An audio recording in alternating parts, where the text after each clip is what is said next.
बोंगा गुस्से से पागल हो गया प्रेमानंद और अंधाधुन गोलियां चलाने लगा। खरगोश भी भरपूर मुकाबला कर रहा था। क्या हुआ?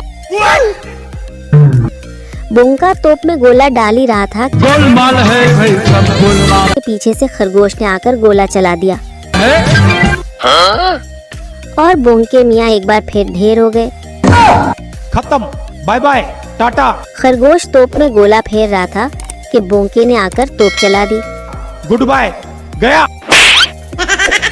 लेकिन खरगोश की तोप उल्टी चल गई और बोंका बेचारा फिर जलील हो गया। अब बोंके का सब्र का पैमाना लबरेज हो गया और बोंका खरगोश के बेड़े पर पहुंच गया। खरगोश एक बड़े मस्तून पर चढ़ गया। अभी मजा आएगा ना भिड़ो।